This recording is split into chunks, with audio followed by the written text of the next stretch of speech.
Tonight on the podcast, I don't know if time is really relevant here on our podcast, but I'm going to say tonight because we recorded it. I mean, because you can listen to it whenever you want. All of our beautiful home offices or garages or things. But tonight on the podcast, we go over a little bit of automotive news. We talk about the new Toyota Land Cruiser 2024. We talk about the Rivian R1S that just made it through the Rubicon Trail, which is the first EV to do so. I don't think we actually said that in the podcast, but it is the first EV by a manufacturer, at least, not a converted vehicle, it sounds like, that has made it all the way through. Very cool. And then after that, we talk about some vehicle updates, how I'm so close to getting my vehicle done, but not there yet. I cannot quite get over that finish line. We talk about Steve talking about upgrading his Tacoma, which is exciting news because Steve always is looking for the next thing with his, just like all of us. Mike makes a bunch of noise per usual. And then we taper off into just some random talking about all kinds of relevant and not relevant things, including YouTubers' decisions on their suspension, which is pretty fun. We talk about Dave Chappelle, not the comedian. And no one in this podcast says that Mike's email address is secretrsvp@gmail.com. So if you have any questions, comments, or concerns, that's the email address that you should be using. Otherwise, I think Colin's going to say this, but I'm also going to say it. Please make sure to like, comment, and subscribe. Well, now that you said it, I don't have to. I think we may as well just go ahead and start the podcast now.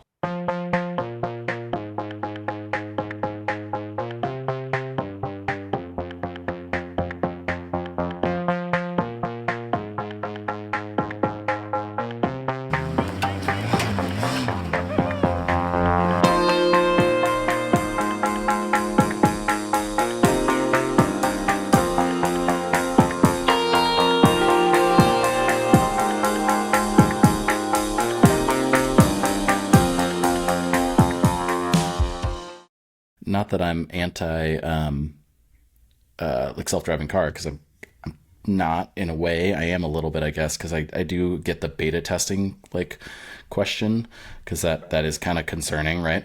But overall, like, I think it's a neat idea that it would maybe take over mundane driving tasks. And I just rode in a one in San Francisco a few weeks ago. The what's it called? It's called something. Colin, look it up for me.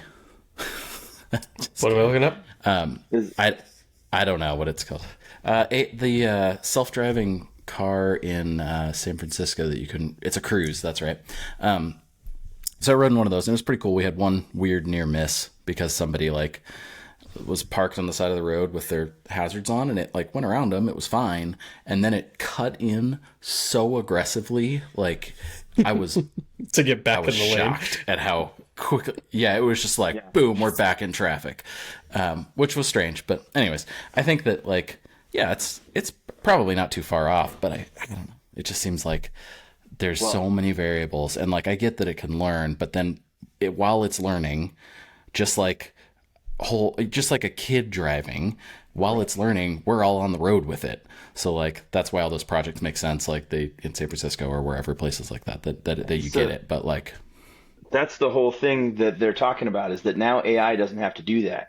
AI gets built in threes, and there's a basically a teacher, a tester, and then the final product. And the other two die, and the final product is what gets created. So the teacher goes through an infinite number of variables, and it tries to figure out ways, and it makes the tester in the AI do them in infinite number of ways, and they can do 100,000 computations in a minute.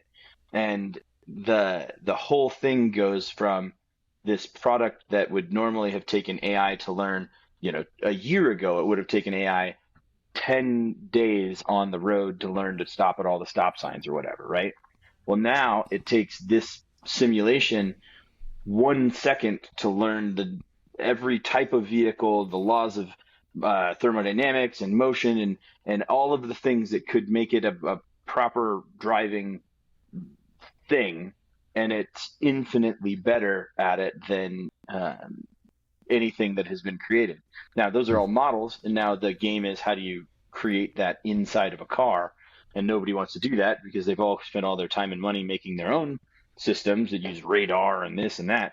But they're like, as soon as somebody decides to let AI drive, it's a month worth of product development on a test track before it's ready for prime time. But what is like it using? What's it using for? Sorry, not to get too far in the weeds for this, and I really want to hear what these podcasts are because now I'm really interested. But like, I know it's so. What cool. is it?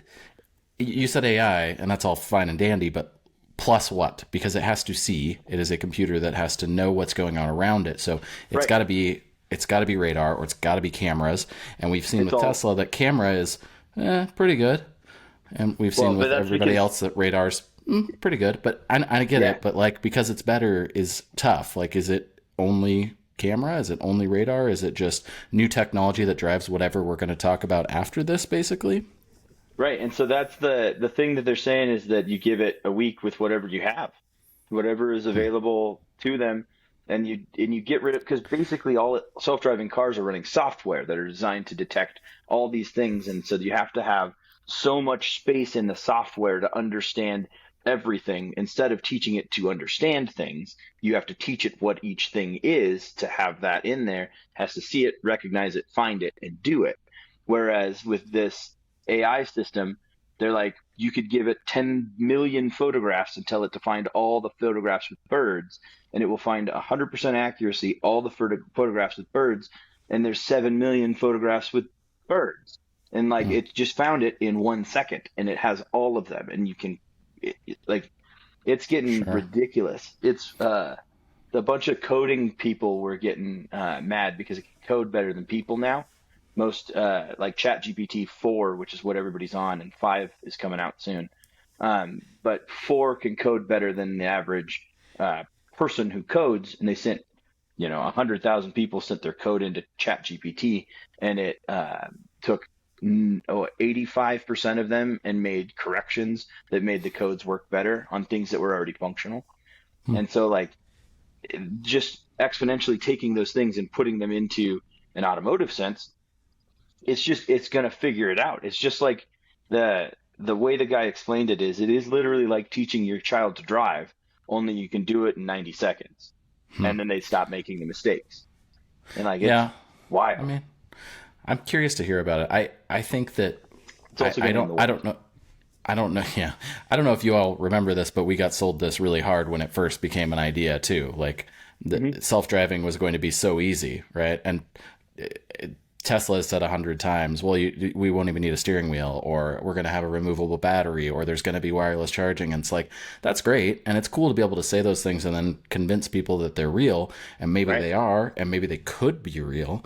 But that doesn't necessarily always mean, like, I work in this way that I'm always really skeptical about things. And sometimes I get really into them and I think, man, I'm in on this. And maybe this could be that thing too.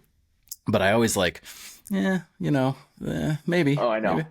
Maybe not. I don't know. The same guy that was talking about all that stuff said there's also an 80% chance that it, like, massive bloodshed, people dying, everything goes wrong. Well, but it'll end in like a Star Trek style Earth utopia. Oh, that's great. But we're gonna lose like 30% of the population in the way. They're like, just in traffic accidents. Oh no! In AI deciding that to save the rest of us, you have to destroy those ones. We are very much imperfect. Like if you had a perfect scope, that's we're out. That's it. Yeah. Sorry, cut it. I mean, there's just no. Well, that's an interesting starting point. You don't have to drive to Burger King, but it's the T1000 that serves you might kill you also. Yeah, it's fine. I can tell you what definitely probably doesn't have AI self-driving, and that is the 2024 Land Cruiser. Do you like that segue? Transition. It is a hybrid. So what do you got? You got 2 wheels and a hand holdings piece there, because you definitely are riding a Segway. Oh man, it was perfect. I'm really proud of that. Like, I think we could stop for just a moment and just kind of really get into how good that everything. is. I'm gonna go get my chicken nugget. No, okay. Wow. Are you sure? Do you need a second? Let that sink in. No, they're Dino nuggets actually, which is really chicken nuggets anyways, because chickens are dinosaurs. Um, yeah, no, I'm gonna go get them. That should be done. Yeah, that's Figured that was what going we to meant. happen. Does anybody know how to mute these things?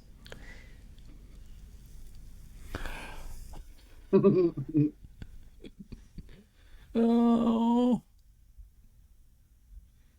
Before, I've just kept going. And I don't know if it's me or if it's the show right now or what, but like I can't move right now. Like I'm very stuck in this moment. Well, when when the only thing that was But said now he's gonna was eat 'em. the new Land Cruiser. Oh. Yeah, I can't wait for the the retorts with a mouthful of Dino Nugget. Uh, well, I was very ill prepared today too, by the way, so that's nice. This is good real outtake for you. I was very prepared. I had Dino nuggets in the air fryer. How do you? Never mind. I'm just gonna let Go you ahead. live your own life here. You do your journey, Mike. Ask away. I was gonna ask, how do you plan on eating those? Oh, slowly, sensually. Do you often listen to podcasts where people are eating and find yourself very happy about it? Yeah, Yeah. Okay. the kind that I'm Okay. into. I'm an ASMR kind of guy. Even If it on was crunchy? food podcasts, they don't eat. Yeah. You know, I gotta say, while we're sitting here and in this weird gray area of are we recording or not, I don't know. ASMR is a buzzword kind of word that I really don't like. I just, the idea of it I don't like. The talking about it I don't like. Every part about it, I'm not into it. Why'd you bring it up? Yeah, why are you I talking didn't. about that, Sean? Because he wanted to say how What are much you he didn't talking like about? it. We were talking about old man rants. That's one of them. That is on my old man rant list. For sure. It really grinds Sean's gears. It really does. Yeah. Local man yells at cloud. Yeah. That's me currently. So while Mike's eating his dinosaur chunks, I think that we've probably talked so much about this new Land Cruiser in our normal day-to-day friendship life that there isn't going to be a lot to say about it, but I think it's cool.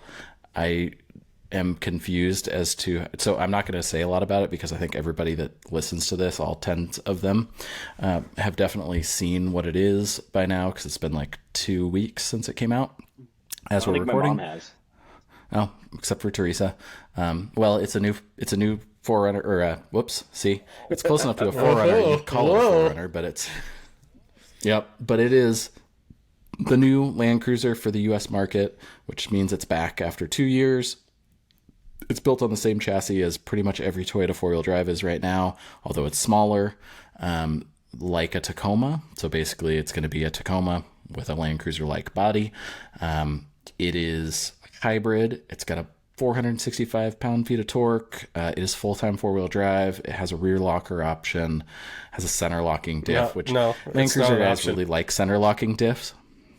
The rear locker's not But an the option. locker is just It's standard in It just the gets it? Land Cruisers. Yeah, Oh, okay. it's an option. It's an option in the That's pretty good. Lexuses. Got it. Okay. So the center lock thing I was going to say for a second is also going to be standard, but that's weird because that just means it's four-wheel drive. Like there's no... The Land Cruiser guys love to say they have a center locker, and it's like, well, so does Yeah. Oh, you have everybody four-wheel with drive. a four-wheel drive truck. Like you have four high is what you've got. Like thanks. So anyways, it's got that. There's only one It's- locker. Yeah, well, yeah, with the rear locker. But if you get the Land Cruiser lingo, it's two lockers, so now you've got three-wheel drive again. You just get there differently, because otherwise it's one-wheel drive, but it's really good one-wheel drive with no center on. It's just all-wheel drive. It's great, and I love it. It works fantastic in the snow. I think it's perfect, but whatever. And that's pretty much it. Other things, it's smaller than a 200 series by quite a bit. It is doesn't have a split tailgate, which is kind of weird. That's my one like actual gripe about it, other than it's a little funny looking, but I think it's funny looking in a cool way. But overall, I think it's really cool. It's way cheaper than a 200 series. It's way more capable, I would think. It's got a bunch of torque. It's hybrid, so it should get reasonable-ish mileage. And I think overall it's really cool. I want to applaud whoever came up with the "we're back" after 2 years. But to me, that was someone that's like, product development's running late. What we should do is say, the Land Cruiser's back. And in reality, you made this point, and yeah, I let it slide. And it's amazing. But what I'm going to tell you is there is a Land Cruiser that came out right after the 200 series, which is the 300 series, right in normal product development. They took the Land Cruiser. For the US. Oh, it's fine. There's no way that it's not usable here. But what they probably found out was that, I mean, selling another $120,000 luxury SUV under the Toyota brand, which has not really been good, why would they do that?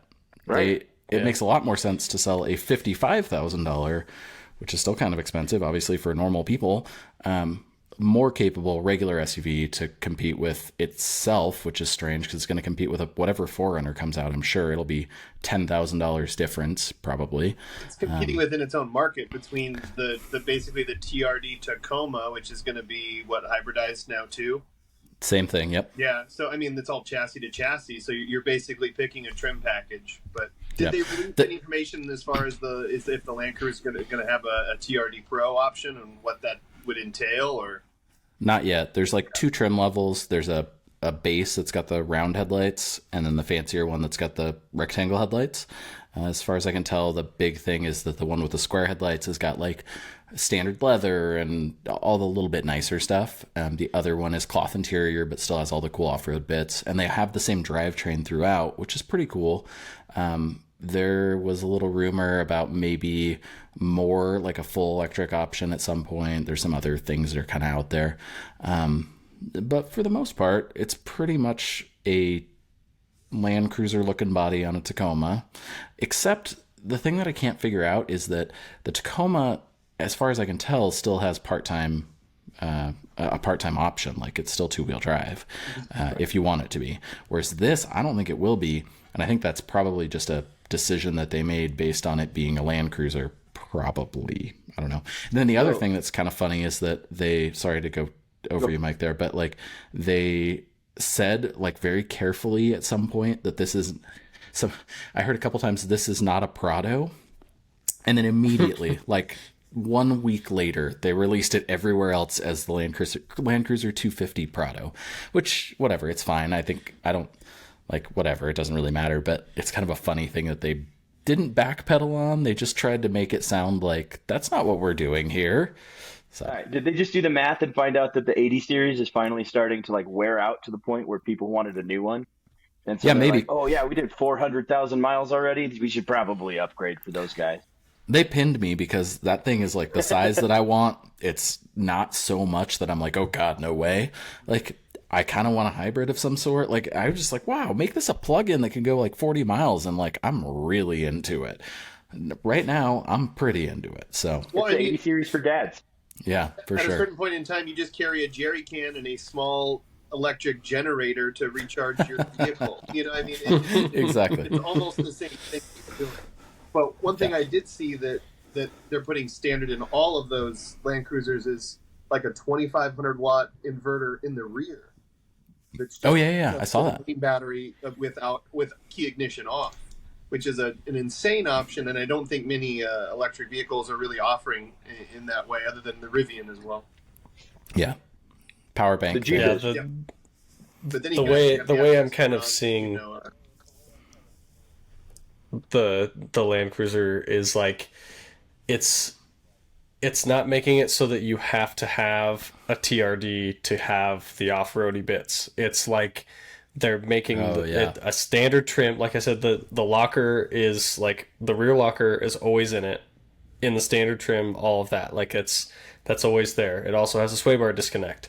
So it's like, it's that like, if you want the off-roader that, you know, maybe you can save a little bit of money versus a TRD 4Runner or something like that, because it already has a locker, and which a base model 4Runner is not going to have, yada yada.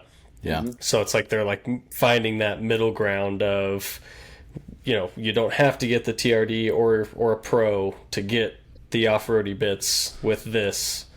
So it's like that slight, like, it's not as nice, but it's got stuff that, somebody that wants to use it has, but it's also lower than the 4Runner, apparently, from the starting point. Yeah, it's got some approach and departure angle stuff that somebody pointed out that were not great. Yeah, it's a full inch lower than the 4Runner. Yeah, and I don't know, maybe that has something to do with the the luxury side of it, right? Like the higher end one and the GX. I don't know. I'm really curious, and it's not going to matter, and it's in the grand scheme of things, it's really not that important, but I'm curious to see what the 4Runner does, because I assume that the new 4Runner will just be the same chassis, and it will look somewhere in the middle of this and a Tacoma, and it'll be like, I don't know, $10,000 cheaper. It'll probably have a non-hybrid option to make it even cheaper, and it might have maybe another option of some sort. And obviously you'll get the TRD, but the TRD will end up being as much money as the base Land Cruiser easy. So It's kind of weird. I don't know.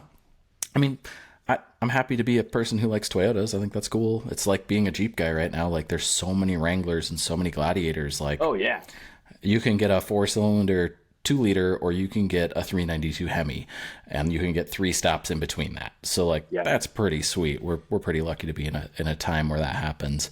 But we'll see. I don't know. It's not going to steal too much from the Jeep, I don't think. Did the 200 like sell at all? Like, well, no. Here, because I feel like I see a couple. Like it doesn't seem like they're very popular. Yeah. No, it's the Heritage one. They somehow, that Heritage Edition at the very end did well, because people realized, oh my God, we're not going to be able to get these. And there was basically no options, just like every other full-size Land Cruiser there's been in the US. And they decided, people apparently, it was that weird time too, right? Like 1920, where it was like people just started buying them. So I think a lot of those made it out. But before that, no. You don't quit selling something that's selling really well. And there's weird stuff in the market with the 200s too. Like, there's obviously an LX570 that is regularly half the price of a Land Cruiser on the used market. It's the same vehicle with some nicer parts and a dumb front bumper, and it's half the price. I mean, maybe not always half the price, but it's pretty close. Like, it's pretty impressive, like, how much 200 you can get if you're willing to buy a Lexus. So I don't know. They're wildly overpriced, and I think that if there would have been a 300 here, it would have been more, obviously. And they're super cool and everything, but like, I don't think that market is great for them. It seems like they should have brought it though as a Lexus, right? Like, bring an LX600, or there is an LX. Never mind. I said that we get that, right? Never mind. We will get the LX600, which is the 300 series. So there we go. We've got them both. I can't believe I hadn't thought of that before. I'm actively Googling that to make sure I'm not crazy, but I'm like 99% sure. Yeah. Yep. Ultra luxury SUV. But that's like G-Wagon status. Not really. It starts at $90,000. It's got like 200 horsepower less and isn't as cool. But isn't that like what it's competing against, though, right? That's why they stopped, because it wasn't doing. I think it's competing against like Tahoes and Escalades, which is weird because no one that's buying an Escalade or a Navigator, I guess, would be a better comparison to. They're not cross-shopping these trucks because it's just not the same. No, you got to buy a Ford. Yeah, it's like the wife's vehicle when you own a construction company and have a Super Duty that's lifted 10 inches. Like, that's what you're supposed to buy, not a 35. Lexus. I think it's on 20s. This wonderful article here from Moto Rally Review, which I've never heard of, and I don't know why I clicked on, says it's competing with the Escalade, Range Rover, Grand Wagoneer, X7, and Mercedes GLS, which all kind of makes sense. I think all the big SUVs basically. Yeah, which is kind of three where the rows. 200 ended up being. Like, it's so, like, they're freaking massive. I mean, they're every time I see one, it's surprising how big it seems, even next to my stupid fucking giant vehicle, you know? So I it's like they overshot it a little bit by going that big. But that was also, they didn't have a Sequoia during that time, did they? No, it's been around the whole time. It just didn't get Sequoia's updated still for been a there? long time. Yeah, the whole time. And then obviously we got the new Sequoia, which is better because it's on the same sort of chassis, and it's just a better looking, and everything about it's better. But the Tundra went through a refresh at some point. I forget what year. It doesn't matter. And the Sequoia didn't. And then finally they like updated the Sequoia's interior or something, but that's it. It still had the same front end from 2007 all the way through. It's about longevity. Yeah. I mean, Weird. if you can run that part I can only think of like two, other than the newest Sequoia. I can literally only picture two Sequoia body styles. The very first ones, and the really ugly next body that just like looked absolutely terrible. And then like I totally forgot that they were even a thing because of that. So that's it. No wonder they didn't sell. 3 generations. Style body one, right? And then it went to like this giant Stay Puft Marshmallow Man looking thing. Yeah, they were ugly as hell. Every corner was so round. Yeah, so bad. Although the new one is really big too, though. So it's not. Wears it It's because it's supposed to be a full size, you know. Yeah, and at least it kept the look of, like, because I feel like even that, like you said, that they didn't update the body at all. Like they didn't look like the Tundra anymore, and I thought that was the whole concept. Was it was supposed to be like, oh, this is the SUV version of your Tundra pickup truck, because that's how it started, right? And then all of a sudden they're like the bastard child that was just bulbous and gross looking, and nobody wants it. So yeah, it doesn't fit. I don't understand what happened there. Yeah, I don't know. I mean, I think Toyota does what Toyota does, and they're really successful. So who knows? All the other auto manufacturers do weird shit too. There's really, whatever. That's just the way it is. The other automotive news thing that I was going to bring up that we talked about briefly in our little group thread is that the guys at Rivian, the people at Rivian, put an R1S, and I guess I also read kind of some side stuff, 2 R1Ts through the Rubicon. The T's didn't go all the way. There was some mechanical failure, so I think they turned them around. But the S did make it through. There's a bunch of articles yesterday and some today. They definitely needed some help. They weren't completely without modification, but basically it sounds like they just had sliders.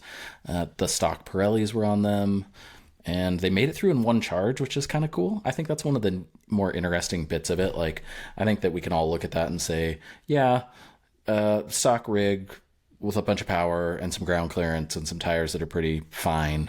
Yeah, they made it through with a bunch of pulling through and probably a lot of max tracks and a lot of go-arounds and things like that, but they made it. But I think it's really interesting that they did it, they claim at least, and I can't imagine anybody's going to, prove them wrong, but maybe. They started with 80% charge, which makes sense from wherever they would have to leave from. And they made it back with 10%, which was enough to make it to another charger, which it's not, it's what, it's 50 miles, right? So it's not a lot of miles, but 3 days running them on a trail, that's pretty cool. Like, that's like, my vehicle will probably have a quarter tank of gas when I get through it. So like, that's pretty good. Yeah, on the same note, the current generation Grand Cherokee did the Rubicon though in the trail thing. So it's not that I don't think the Rivian did a great job, because honestly the battery life thing is surprising to me, and I think that that's a really cool thing to be able to know.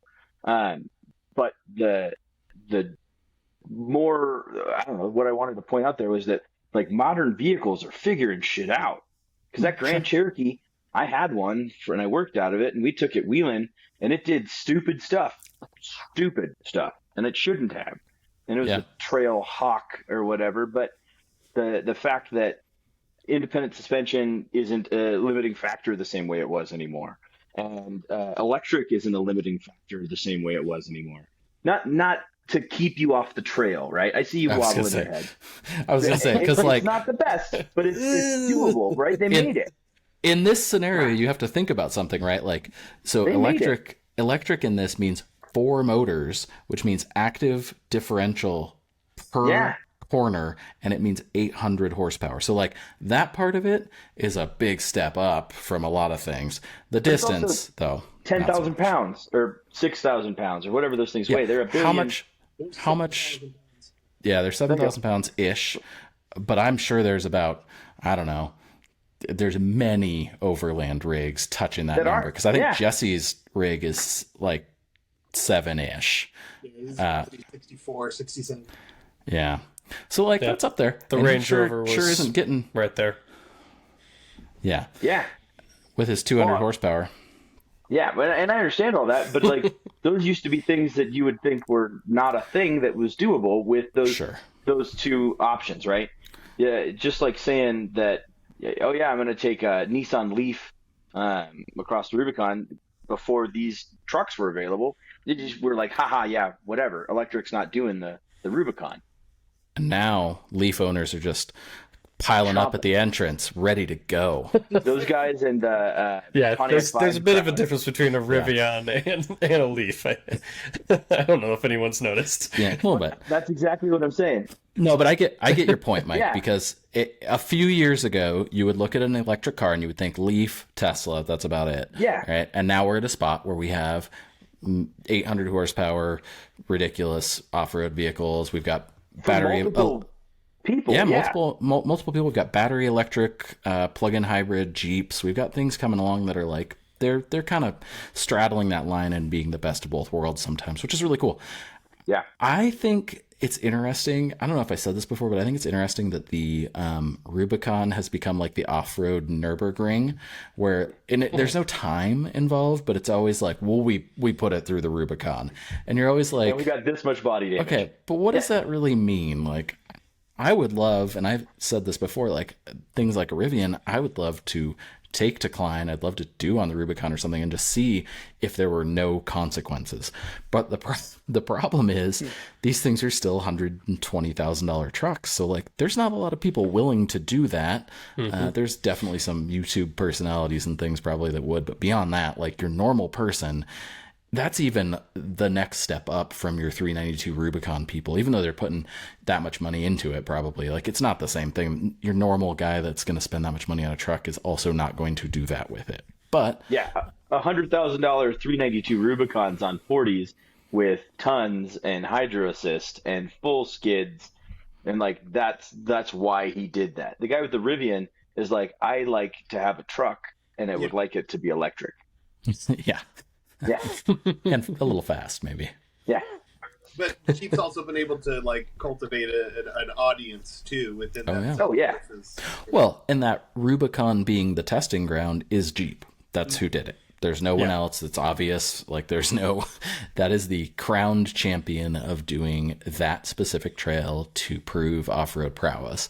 They bring like 15 of them stock through every year for their pre-Jamboree like CEO run or whatever. And they just stock Rubicon, whatever trim package people end up in. But there's like literally from Jeep 15 of these plus a year that go through the Rubicon in exactly showroom condition. Yeah. It's like that's the whole thing. Yeah. And I mean, there's other manufacturers. Obviously the Bronco was benchmarked against the Jeep, and it spent time on the Rubicon and all those things. So it's cool. I'm sure that someone will do that again at some point soon, and I'd like to see more about it. The press photos are beautiful and whatever, but like, it's a little fluffy. Yeah, it would be interesting to see some actual like video of some of the more well-known obstacles and how the Rivian How they went around them? actually did it or went around it or had to get pulled off of it or what have you, because like we saw, they someone mentioned, well, you guys had a Jeep there to fucking pull you off of stuff that you got stuck on, and there was somebody sitting in the passenger seat tuning the entire time because they had to control everything in a different way, which I don't know if that's like they're figuring out new settings so that they can upgrade off-road modes and things like that. So it might be like a little bit of a bench test type thing, which is great. That's that's wise to do that. But I mean, it would be cool to see some of them. I mean, like, as we know, like they put, well, I shouldn't say they, one guy that I know of has taken a new Defender through, but it was a far ways away from stock.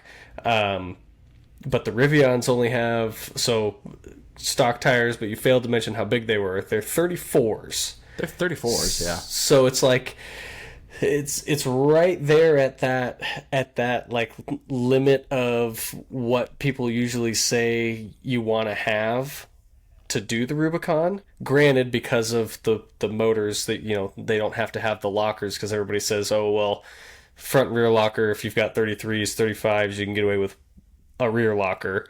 So they kind of have that middle ground of, we've got, you know, that middle tire that's kind of a weird size because it's a 34, but it's essentially got, you know, triple locked, as the Land Cruiser guys like to say. And yeah, so but it just doesn't locked, actually. Yeah, I don't know. I'd be curious, like, I've never looked at like any of the numbers or anything like that, but I'd be curious to know what kind of suspension travel like they actually have, because they're air ride, aren't they? Yeah, they've actually got a decent amount. I'll check while you guys are talking. And if I remember about it, it's not just like air ride, it's like dynamic ride. Like it'll air up and air down to touch things. Which is like very that's very Land Rovery. Yeah, that's the same type of stuff that Land Rover did since the LR3 on, basically. So yeah, I mean, those have for air ride, they've got a pretty decent amount of travel. Like, it's nothing to, you know, that is absolutely amazing, but the Rivian's so flat across the bottom that that they don't even know where to lift it. So the guys at Northwest Wheel and Tire had to spend like one day figuring out where to lift the vehicle from to take the wheels off, because it's just flat across the bottom. And people are like, well, why would you take the wheels off? So that I think is a huge benefit when you're pulling across a bunch of rocks and a bunch of garbage that's on the trail. It slides across the bottom. It's all flat. That's wonderful. Not going to be great in the snow. Not deep snow, anyway. Unless you're going downhill. Even then. Now I got a sled. That weight and that kind of weight, though. Then you air everything all the way up, and you just hope that the gravity will take you. Yeah. Remember what the Range Rover did. Same thing. I know. So two things. First, they have roughly like 10 inches of wheel travel. It sounds like 6.5 inches of like active travel. That seems to be kind of the numbers that people throw around. The interesting thing about the suspension that you guys were alluding to that you couldn't pin down, though, is really neat. It is cross-linked hydraulic. So that means that it shares the front right, the front left share fluid, essentially.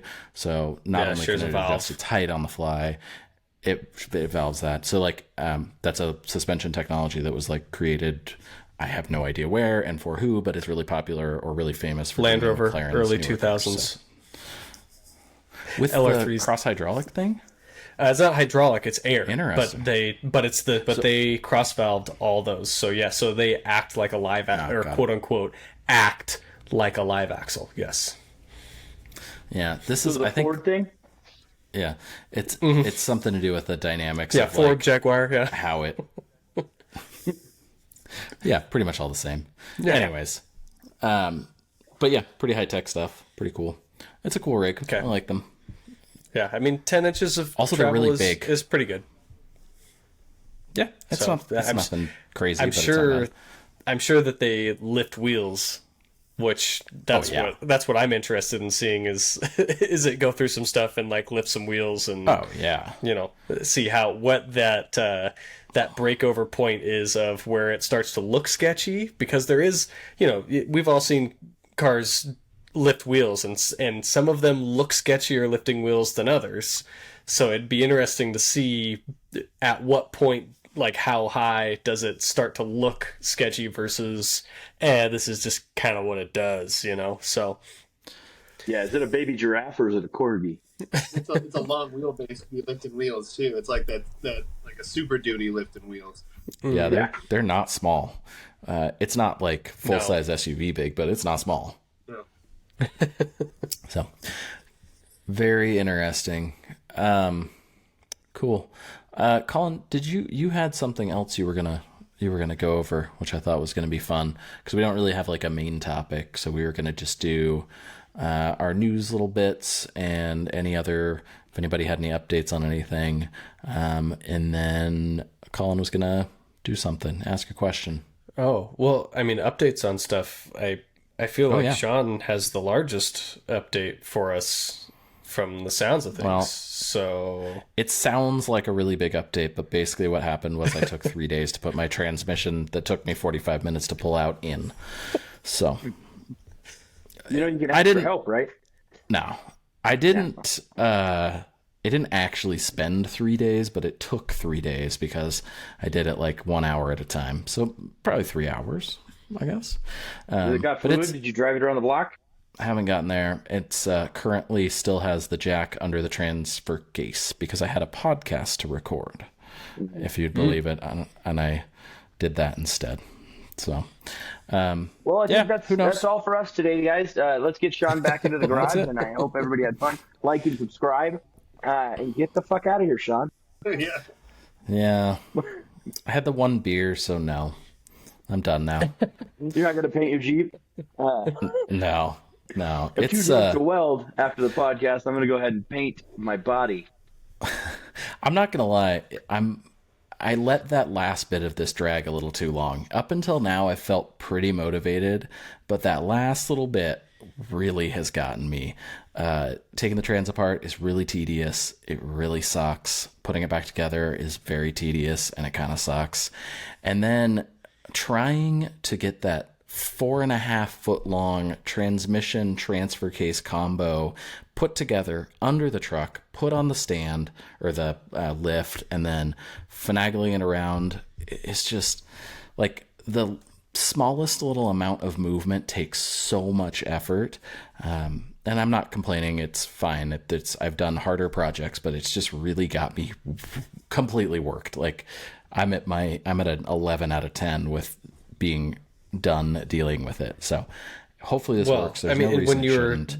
I have lots of clearance, but when you were that close to, you know, potentially feeling like you were, I'm a weekend away from driving potentially, and then having it just, you know, totally flip on you that is that's part of the demotivator right there. I can tell you that.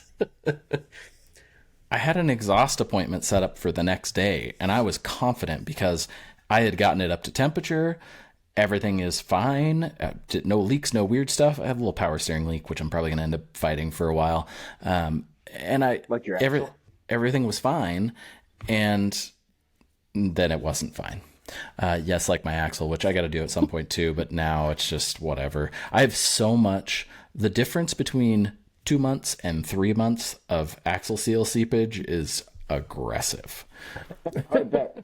Yeah, it's hard to like catch the seepage off of a wheel or off of a tire. Yeah, it's there's a lot on the ground, but otherwise, like there's little stuff that I still need to finish, but like with the drivetrain back in, with the transmission and the drive lines back in, for all purposes, it should be able to go to the exhaust shop, come back home, and like have a drive before I do my first oil change, which should be like, 10 miles or whatever. So I'm ready for that, but it's just like, I like Colin said, I got there and then it did not happen. Yeah. Well, and it's really hard because truthfully, the rest of your swap stuff went according to plan. Like it wasn't all 100% roses and butterflies, but you had a plan and it seemed like you were sticking to it really well. And then it seems like the better it goes in the beginning, the harder that feels when it doesn't go well in the end. Yeah, it wasn't exactly trials and tribulations the entire way through. It was more just like, I'm going to go at my pace and everything's going to be fine. And it was for the most part. And like I said, there are a couple of things I got to finish. There's a couple loose ends. But yeah, I did fix my oil pressure sender that I was complaining about in the last podcast, I think, that we did. I actually did a really me thing, and I bought 2 different adapters to start and forgot about the first one. So luckily these are pretty cheap. Because I'm way past any return window. And I actually bought the right one the first time and the wrong one the second time. So thread pattern, all that stuff is fine, but there was a height difference, which I didn't even know I needed, but I did. So now that's all buttoned up. So, and it's really easy because with the transmission out, I could sit underneath the vehicle and work at the back of the engine perfectly. Like it's just like, it was above my head still, but not that far. That's cool. So that worked out really well. So it's close. I did find finally somebody that mentioned that if you, for some reason, if you flip the shift cable lever on the transmission, which I didn't do and I thought about doing because a couple people have said you do and a couple people say you don't have to. Apparently it causes the angle to be much better on the cable and it makes it shift better as far as like just with your shifter in the car, because mine is not great, and the other one that I've test driven with the same setup was also not great, and I just kind of went, well, this is a kick the can down the road moment and I'm going to figure it out later. It will shift, but it's not as good as I would like. It doesn't have like a really nice positive engagement, so I don't want to put an aftermarket shifter in there. Mike's in the Jeep looked fine because it's a Jeep, but like I have a full normal center console and cup holder and all this stuff. Like I don't want to get rid of that for a stupid art car shifter. I want this stock one to work. So there's something to be said fit to finish in the Land Cruiser, like for it to like feel the way that it always has for you. Like, but having the advantages of the swap and whatnot, like that's part of the importance of the project itself. It's not we're just getting it to work because this is the easiest way to get it to work. It's like you want to have like a certain level of that finish. So that's totally fair as far as I'm concerned. Yeah. Well, aesthetically, you cannot tell still, which I'm really proud of. I really like that. Cool. So nothing in it looks different. Under the hood, obviously, looks way different, but it's going to sound different. It should be quiet. Yeah, the sound that we're used to is going to be very much different. Smoke. Yeah. I'm going to miss it, though. I love that. Yeah, I just saw we'll miss the smoke. Yeah. I'm sure you won't. I just watched one of the old Campfire Passport Instagram stories I don't know if I watched a couple of them. One of them is us in the snow, and one of them was me doing a donut in the sand. And I get on the rev limiter a little bit, and I'm like, man, I'm going to miss that sound. Like that's kind of fun. It's really fun in the snow. But as soon as you drive it with your 6.7 liter LS, I don't think you're going to miss it. I think you're going to think you miss it until you don't miss it. Yeah. Yeah, well, maybe I'll spend a little less time on the rev limiter this way. We'll see. I hope not. Yeah, me too. Still wanted to fill it up with 2-stroke oil just to have it smell like a fucking chainsaw at the same time. At least it would smell better then. No, yeah. I mean, if you put castor, it smells really good. Yeah. I'd like to quickly point out that my LS swap has not caused me any extra heartache after I sold it. It's been a while now. The guy's got all my information. I told him to call me anytime he needs anything. And he's like, yeah, I know it's kind of a new swap. If I have questions or whatever, I'm going to call you. I'm happy to. And I haven't seen it in town anywhere. But dude's never reached out, never said anything, paid all the money. It was a real check. And it worked out great. So I know it's a weird thing to be proud of, but I have continued my streak of buying, fixing, selling, and not having people mad at me afterwards, which I I think is nice. Nice. So, fun side story for a second in regards to that. First thing though, I'm nice too, so I generally tell people like stupid things like, if you have any problems, call me. But that is just an awful way to do things. Like, realistically, you should be like, sign here, see you later. Yeah, I don't bye. ever want to see this again. I do that on most things, but that Jeep was I there was was a lot already to I it. touched everything. The frame and the body were original, and otherwise none of the axles were original. None of the control arms were original. The transfer case was original, but only because it was already rebuilt before I bought it. Like, I did everything on that. So that was one of those things where, like, I think I gave you all my information about the Jeep, but I don't know that I gave you everything. And so if something comes up, like, none of this is stock. You can't look up a Jeep Wrangler TJ and figure out what's going on with your Ford 8.8 rear end that I have a limited slip kit that I added Kevlar gears to, and then added a shim kit that I've designed by myself because I've done it 6 times in different other vehicles so that I could make sure that it grabs the way I like.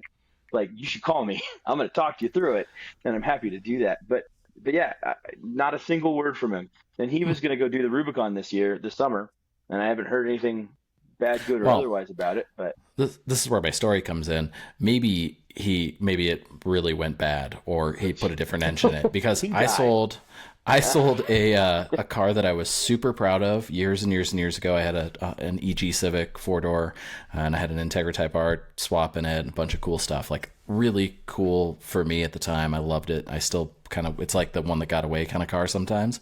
The guy that I sold it to moved away, obviously, or maybe he lived somewhere else. I think he moved away though. I think it was in town for a little bit. And he pretty much within like 6 months yanked the motor out, put a completely different engine in it that was lame, like a stock B16 or something with a weird turbo kit, and then sent me pictures of it. And he was so proud. And I was like, what did you do to my car? Like, all I could do was say, okay, man, cool. And like, at that point I was like, please lose my number. Like, I don't ever want to hear about this again. Subsequently, he took it to a track day at some point and broke a rear control arm in half, or the mount snapped off the car or something. He had a whole thing with it. He was fine, but anyways. So maybe Mike's Jeep doesn't even have that motor in it anymore. Yeah. Well, that sounds strangely reminiscent to my Jetta as well, and the trials and tribulations that thing's gone through. Oh my God, since it left my care. That poor car. Yeah. Mm-hmm. it was good when you picked it up. It was better when you sold it. And then It makes me sad that there's anything wrong with it. Went pretty bad after that. It's terrible. Yeah, it looks very bad. I have a vehicle update actually that just happened literally today. As we, just for some background for our tens of listeners or watchers, my fuel capacity has always been a little confusing because it's a Blazer, a full-size Blazer fuel tank that's supposed to be 19 gallons. I've never been able to fit, or I should say I've never been able to have more than 15 gallons go into it, which is very confusing because I've ran it out of fuel a couple of times. And as it turns out, now that we get to pump our own gas, I got to fiddle with it a little bit today when I was filling it up. So it, even on the low setting, it consistently clicks off at the 14 to 15 gallons range, depending on how low it is when I bring it in, right? And so I just assumed that that it wasn't able to get all of the fuel or whatever. No, it turns out you just have to half throttle the lowest setting and I can get another 2 gallons in there. So it actually took 17 gallons this time, which finally makes me think, hey, I might have a 19-gallon tank. So one, that's affected how far I've been able to drive it for the entire time I've had it. And so I squeezed another 2 gallons out of the tank this time. Not bad. Now that I can pump my own gas, I actually know what's going on. So the red truck is that way because I have to route my my filler neck in a funny way to go over the frame but under the flatbed. And so I have to, the last 2 gallons on either tank is super like that. So you might just have a too flat of a filler neck at some point, so the back pressure on the filler neck is able to push back before the tank's full. I think it's just that the filler neck itself is like too short. Because I've been under there and looked at it. I mean, it's maybe 8 inches. Like it is not that amount of distance. And so I think that's what it was it was just like, it's getting a ton of, backflow from how fast it's going in. Because when I went slow, like very, very slow, it was totally fine, and it didn't click off until it was actually like ready to click off, because I tried to give it a couple more squeezes and it would just right away click off at the like lightest amount of pressure. So it's like, okay, well, now I know it's actually full. So yeah, so there's my, extra 2 gallons I get to use now. So that's great. You need to screw in like funnel. They make the funnels that are like for they screw where gas cap screws on. Then you don't have to worry about that. You get an extra. Sometimes you overfill them, and that becomes a problem. Or I can just do like I did today and call it good, because that's fine. Sounds like it's going to be too simple. It'll be it's a pretty simple resolution that doesn't cost me anything except for a couple more dollars at the pump. Nah, I don't like that for you. Let's complicate this. Too easy. I also purchased some shit for the Tacoma. Oh yeah. So I did purchase my cab mount relocates for my front. So I'll be starting everything to switch to 35s, because my 33s are looking like they're about time to sell them, and I'd rather sell them when they're actually worth something than if I kept them on there for another year. They'd probably be pretty torched by the end of it, and no one's going to be paying for them. Yeah. But and then I have 24 hours of overtime, or 24 hours of double time coming up in 2 weeks. So I'm purchasing my front MMRs as well.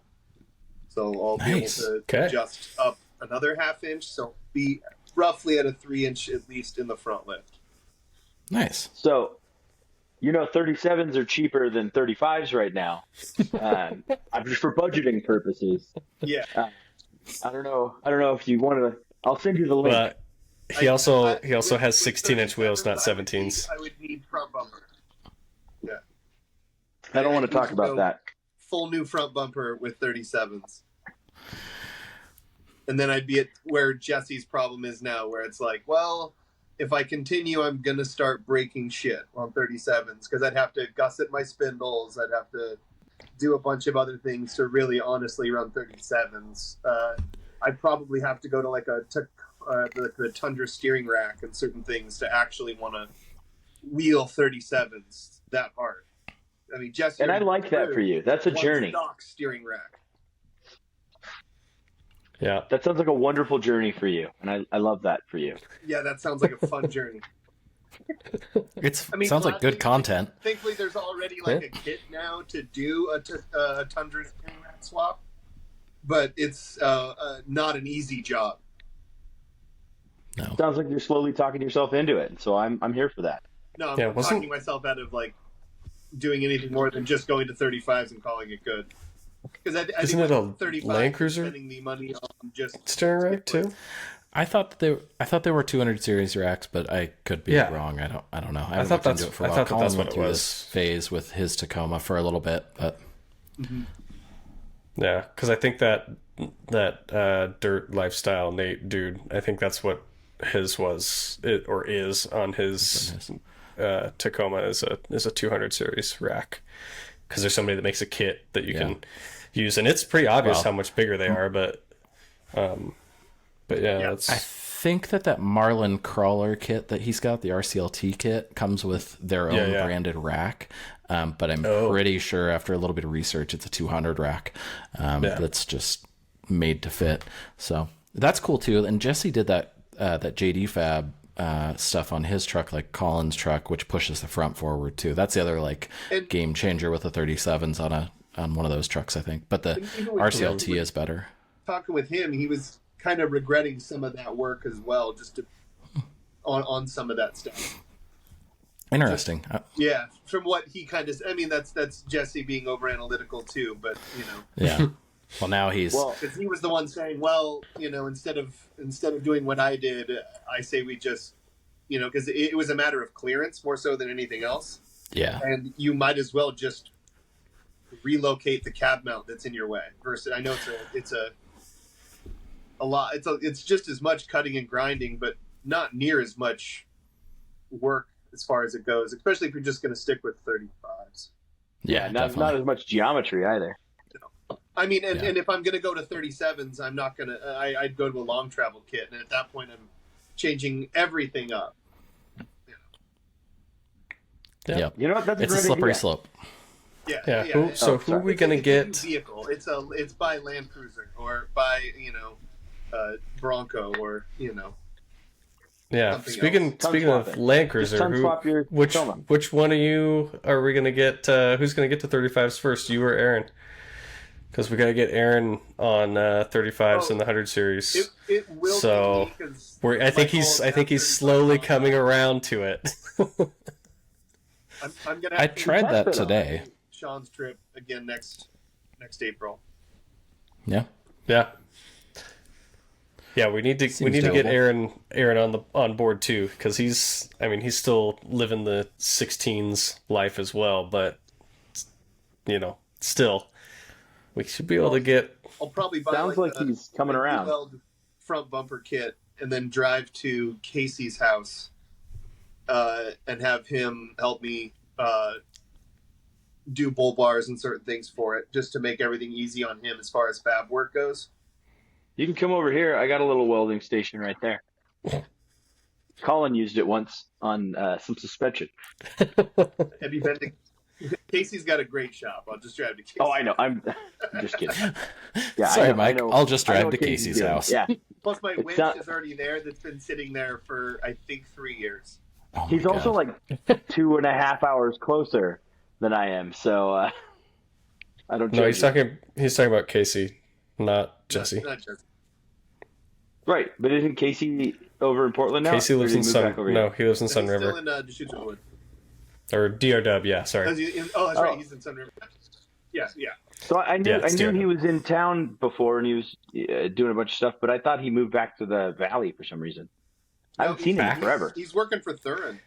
He posts his welding stuff is insane that he makes for Thurin. Wow. Yep. All right. I haven't. Shout out to Casey. Yeah, I don't think Casey's ever lived in the valley. He's always been. Then I'm way off here. in what I thought. Yeah, I don't know who you're thinking of, but it's not Casey. Mysterious fab guy. But that's kind of the plan. Hopefully that the bumper is the only thing that's up in the air this year. But some of the U-Weld stuff is only about $500, and then it wouldn't be more than $300 or $400 in some extra steel and lights to have everything else I need on that, and just be done with it. Nice. Yeah. Cool. 35 Sean, better approach angle, and then maybe actually a cross member for a full skid would probably be the better. Be nice. Thing. Yeah, your transfer case needs to be protected. Yeah. It's taken its one hit, and then I went, nice. It's like most of the bands in the 80s. It's a one-hit wonder. That's it. I think it actually likes to go into 4-low easier now. Oh, you fixed something. Well, yeah, you got to slap it around a little bit, tell it what's what. That's just what so we went engineering. Well, so Sean, I saw you commented on Dirt Lifestyle Nate's Hydro Assist stuff. Do you have a plan? Are you going to do that 1-inch small ram thing like he did, or nope? I think that guy he's doing a lot of good stuff with a good little at-home shop, and he makes really good content. I think his content is great. I'm a big fan, but he makes some strange choices, which I've said in our talks, we've talked about that among our normal private stuff together. And one of those is like Amazon steering rams, and I'm frugal to an extent, but I can't get behind that. So probably no hydro assist. I'm hoping that this new box makes it, or this new power steering pump makes it better enough that it's not an issue. But if I ever do hydro, it'll probably be on the front of the axle, and it'll probably have to be in conjunction with a 3-link, because I don't get modifying that steering that much. There's a lot of welding in that spot to make that ram fit, and it is very protected. He's not wrong. And it's really neat to have the rear steer because of that protection. But like, maybe he's running he's definitely running a lot less caster than I am, because he's on a stock front spring with a spacer basically. But like, my DOM tie rod touches my radius arms at full lock already. And so doing anything else there is just not going to happen. So, well, anyways, it's cool. His. It didn't, I think it touches with the clamp or whatever, but like, I don't think it's touching with just turning.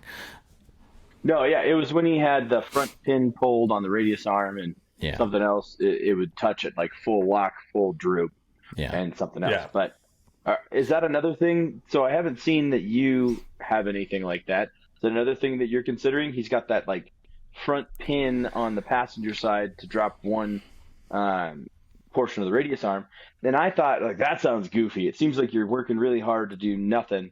But then Dave Chappelle, who I think is got a better understanding of suspension than most of the country. Not the comedian. Commented about... Not the comedian. Yeah, you know what? Maybe. I don't know. He might be pretty good. But he, Dirthead Dave, commented about how that flexes way more than he has ever seen a 80 series run. So when I heard it from the second horse's mouth, I thought, well, okay, well, for how much effort that takes, it doesn't seem like a bad idea. Yeah, it was really popular like 10 years ago in the Land Cruiser community, and it kind of stopped being popular. It does afford you a little bit more flex. I think a lot of guys say an inch or two. Totally unverified claim. I have no idea. It'd be interesting to put a truck side by side and see what it actually is. And apparently it's not too bad on the rig, because most of what you're doing is taking away binding. You're not letting it flex more. You're letting it bind less, basically, because radius arms inherently bind when they travel. But I've also seen a bunch of firsthand accounts that say it's a little bit more flex. It's unpredictable. I don't love it. Definitely don't drive it on the street, which I would. I mean, I don't think he's doing that, obviously, so that's a moot point. But yeah, he is. He puts the pin in, and he has it like... he puts the pin in, and then it's basically so it can be both ways. Yeah, that's the way people do it. He wants to swing both caster ways. plates, which makes it a little bit weird, I think. But I think I could still do it. I don't know. I don't really have any intent to do it. It flexes fine for me. It stuffs the tire where it needs to go. I have a lot less bump stop than a lot of guys run on them. A lot of people extend bump stops. He didn't, he did exactly what I did, by the way, which is kind of fun. He did like very little lift on his, like less lift than mine has, and he did the longer shocks, right? Which I think is why mine stays pretty stable most of the time, or a big part of it. So I don't know, but it's cool. It's cool to see somebody put one of those up in a competition like that is more off-road focused and not, dorky overland stuff, because I always have thought that they're a really cool rig for everything. It is not the best wheeler. It is probably a great overlander if you're just setting it up for that, maybe, but like, it's not the most efficient, right? And it's heavy and all those things. So I think it does really well overall, and it's really cool to see him do, that kind of stuff with it, and to do different stuff, right? Like, even though I don't love the way that hydro steer is, or the assist is, and I probably wouldn't do it that way, it is cool to see somebody that just takes it, puts it in his shop, says, I could probably make this better, and does it the way that he thinks that is right. Whether I agree with it or not, it's pretty cool to see. So the other point I was going to make there, the other Dave that you were talking about, not the comedian, I think he also is really really talented and does awesome stuff.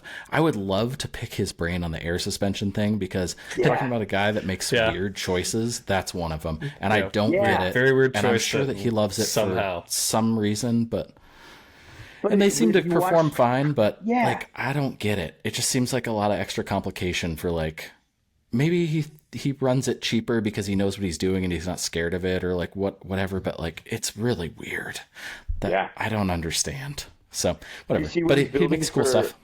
You see what he's building for this year's Ultimate Adventure? Yeah, it looks like, a full-size V10 Super Duty. Super Duty. But didn't Four Wheel did that at one point, that white truck. But I think it was a V8, which I thought was kind of funny. So maybe it was a diesel. It was him too. Yeah, that's what I'm saying. It's Mom Spaghetti. And no, sorry. Even older. White, like an '08 truck that they drove for Ultimate Adventure. So then, yes. And then that one turned into, if I remember correctly, the Gambler truck, right? They got the top different truck. Right, I think it's still a different truck, but then they've done it so many times. That's what I was getting at. Also, Mom's Spaghetti is not a Super Duty. It's a bullnose Ford. It's a bullnose step-side bed Ford. Right. So. No, I know it's not a Super Duty, but I thought that might have been what Sean was talking about. Like they've already done that. I think he was meaning Super Duty is what he was. What they've already done. Got it. Yes. Yeah. Yeah, I think Vern is gonna take that Jeep that Trent was driving on the Overland Adventure. Steve. It sounds like he's invited to go again, and he's gonna bring that crazy weird, hodgepodge Wrangler with the R 2.8 in it, and it's a manual, and it's such a gnarly little Jeep. It's so weird. It's basically a buggy. Like it's fully military buggy. Yeah. Mm-hmm. It would be like if there was like the kingpin of all Mad Max rigs. That it's up there with it, but it was.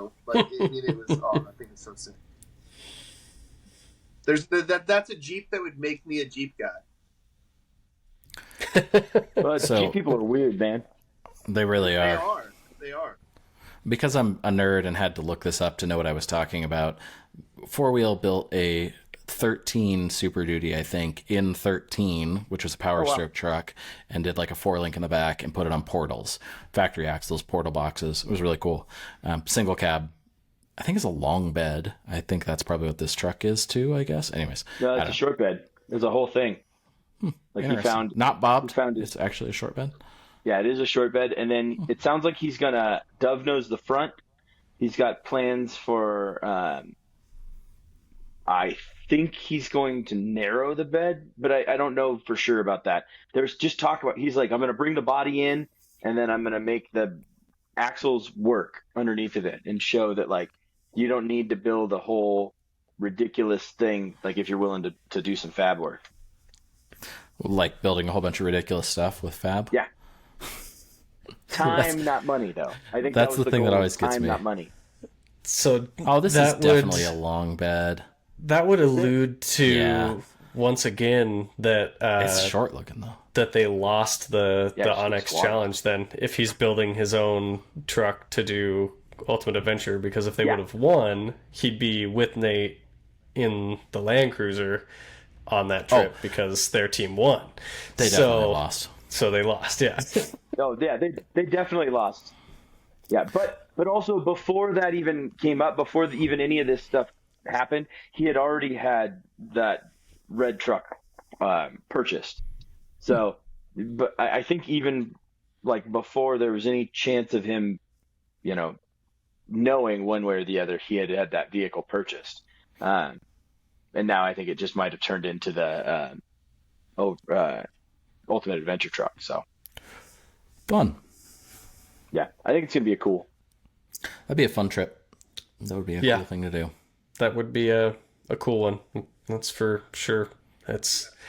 Just from how cool the Overland Adventure was, like being able to do Ultimate would be really freaking cool. But you got to kind of have quite the rig to do it, because as we know, this last year was the first year they had IFS, anything with IFS go, and that dude with the Forerunner had a really hard time I mean, Nate What? didn't break And anything the Colorado exploded. except for that steering rack coming out. But like but that Forerunner, it was like the first day he blew a CV like right away, basically. Oh yeah, I forgot like- about that. that'd be Well, that'd be and rough. Surprised those rigs, those That guys Colorado have exploded. TVs when they're trying to do that kind of stuff. At that point, Yeah. I mean, it kind of comes down to like still running stock CVs, and they're trying to push 30. I mean, it's wild. Even on Instagram, I'll see guys that folded a tire on their Tacoma, and they're running 37s, and they didn't gusset their spindle. Yeah. It's like, even on 35s, you want to look at doing that and certain things. So people stress the limits of what that stuff can even do, and then you really start breaking shit when you add stupidity, a camera, don't know what you're doing, and that heavy of a vehicle. I see you, Sean. I do too. I got to gusset my stuff too, so it's on the to-do list. Anyway, it looks like Sean's gonna head out. We're gonna miss him. Either he's peeing or he is done for the day. Mike, what Colorado are you talking about? So on Ultimate Adventure, there was a 2018 or 2019. It was the last year of the first body, like nose Colorado. And they had it on 37s, and it was the built, Eagle Eye one or Angry Eye one or whatever the the ones I that had. look. Oh, okay. I thought you were talking about because there was. I don't remember there being there's one of those there because Ian built that one, the first gen Colorado, that was so pretty cool. But not that. I don't remember there was a being another ZR2. one. I don't Well, remember because it was there only being a on for ZR2 like there. one episode because everything exploded. Yeah, it was a whole thing about it did not go well for them. They were out after like the first trail, which in watching it, I was like, no, they were going like rev limiter into stuff.